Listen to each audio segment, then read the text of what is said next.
Hello friends, welcome to my channel. આજે આપણે બનાવીશું એકદમ નરમ અને છૂટા એવા બટાકા પૌવા. તો ફ્રેન્ડ્સ, મારો વિડીયો અંત સુધી જરૂરથી જોજો, જેથી કોઈ પણ સ્ટેપ મિસ ના થઈ જાય અને એકદમ પરફેક્ટ એવા બટાકા પૌવા બને. તો ચાલો આપણે જોઈએ.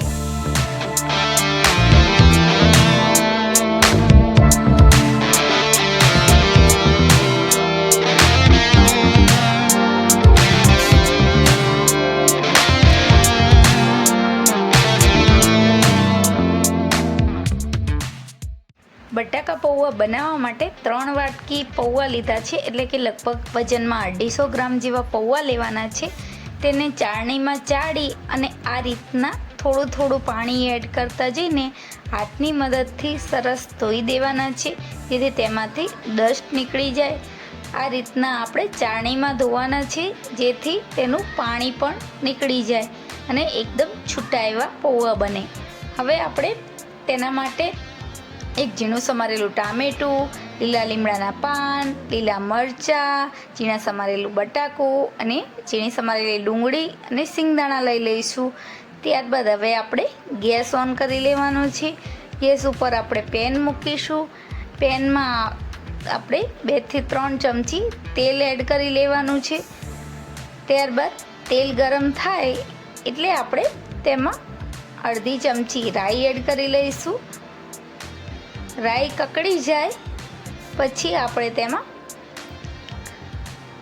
અડધી ચમચી જીરું એડ કરી લેવાનું છે.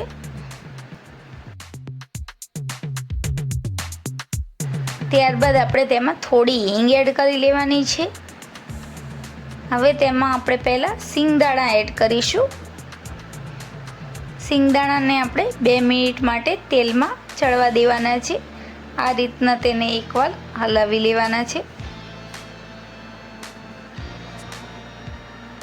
ત્યારબાદ આપણે તેમાં એક ઝીણું સમારેલું બટાકું એડ કરી લઈશું. બટાકાને આ રીતના તેલમાં મિક્સ કરી લેવાનું છે. તેને પણ 2 મિનિટ માટે આપણે ચડવા દઈશું. થોડું મીઠું એડ કરી લઈશું, જેથી બટાકું ચડવામાં સરળતા રહે.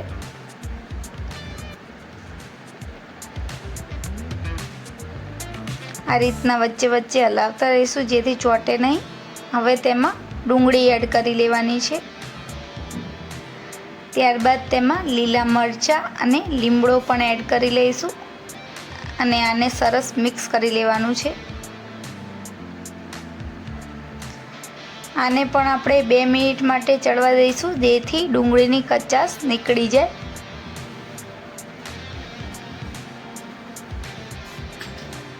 આ રીતના વચ્ચે વચ્ચે હલાવીશું, જેથી ચોંટે નહીં. તો આ રીતના બટાકું આપણે ભાગીને ચેક કરી લઈશું કે બટાકા ચડ્યા છે કે નહીં. તો આપણા બટાકા ચડી ગયા છે. હવે આપણે તેમાં ઝીણું સમારેલું ટામેટું ઉમેરી લેવાનું છે અને તેને પણ સરસ મિક્સ કરી લઈશું. તેલમાં આ રીતના 2 મિનિટ માટે ચડવા દેવાનું છે, તેથી બધું જ સરસ ચડી જાય.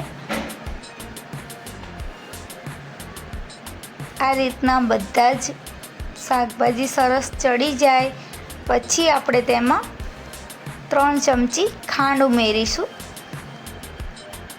ખાંડ આ સમયે ઉમેરવાથી તે અંદર ઓગળી જશે. તમારે ખાંડ ના નાખવી હોય તો તમે ના નાખો તો પણ ચાલે, પરંતુ બટાકા પૌવામાં ખાંડનો ટેસ્ટ ખૂબ સરસ આવે છે. હવે આપણે તેમાં 1/2 ચમચી મરચું પાવડર એડ કરી લેવાનું છે. અડધી ચમચી હળદર એડ કરીશું. ત્યારબાદ અડધી ચમચી ધાણા જીરું પાવડર એડ કરવાનું છે અને સ્વાદ અનુસાર મીઠું એડ કરીશું અને આને સરસ મિક્સ કરી લેવાનું છે, જેથી બધા મસાલા મિક્સ થઈ જાય. આ રીતના હલાવી લઈશું. તો આપણું તેલ સરસ છૂટું પડવા લાગ્યું છે. હવે આપણે તેમાં જે પૌવા પલાળીને રાખ્યા હતા તેને આમાં એડ કરી લેવાના છે. આ રીતના હાથની મદદથી સરસ છૂટા એવા કરી લઈશું ને પછી એડ કરી લેવાના છે. અને આ મસાલા સાથે પૌવાને સરસ મિક્સ કરી લઈશું. આ રીતના ઉપર નીચે કરીને આપણે પૌવાને મસાલા સાથે મિક્સ કરતું જવાનું છે, જેથી પૌવા અને મસાલો સરસ મિક્સ થઈ જાય. તો તમે જોઈ શકો છો પૌવાનો કલર એકદમ ચેન્જ થવા લાગ્યો છે.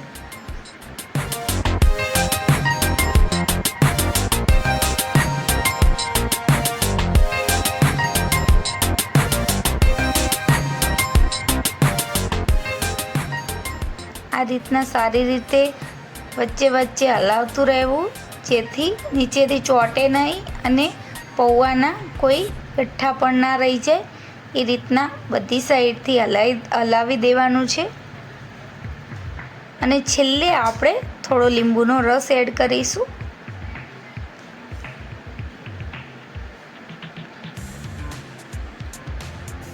લીંબુનો રસ એડ કર્યા બાદ આપણે પૌવાને એકવાર ફરીથી હલાવી લઈશું, જેથી બધામાં લીંબુ સેટ થઈ જાય. તો રેડી છે આપણા સરસ ટેસ્ટી, નરમ અને છૂટા છૂટા એવા બટાકા પૌવા.